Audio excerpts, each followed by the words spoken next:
Treat ചെയ്യാതെ മാറ്റി വെച്ച പ്രിസ്ക്രിപ്ഷന്റെ വലിയ ഭാണ്ഡക്കെട്ടുമായിട്ടായിരിക്കും പ്രവാസി നാട്ടിൽ പോകുന്നത്. 5 വർഷം വീട് വെക്കണം, പെങ്ങളെ കെട്ടിക്കണം, നാട്ടിൽ പോകണം. ആ പറഞ്ഞ ആളിപ്പോൾ 15 വർഷമായി ഇവിടെ ഉണ്ട്. പ്രവാസിയുടെ കുപ്പായിട്ടാലേ ഇവിടുന്ന് പോകാൻ പറ്റില്ല.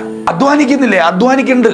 എല്ല് മുറുകയല്ല, ശരീരത്തിന്റെ എല്ലാ ഭാഗവും മുറിഞ്ഞ് പണിയെടുക്കുകയാണ്.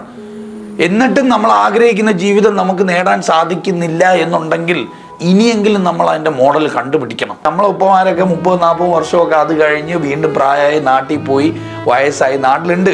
നമ്മൾ അങ്ങനെ പോയാൽ മതിയോ, അതോ എന്തെങ്കിലും പുതിയൊരു കോൾ എടുക്കണോ?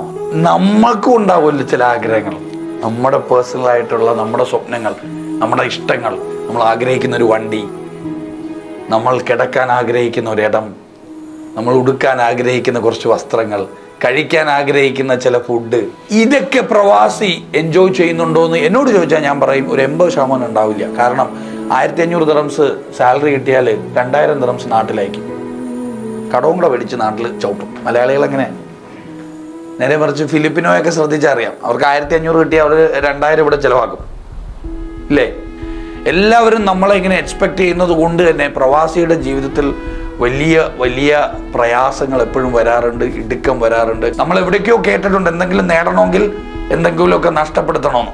അങ്ങനെ പറഞ്ഞ് ഇപ്പൊ നേട്ടമൊന്നുമില്ല, നഷ്ടം മാത്രമേ ഉള്ളൂ.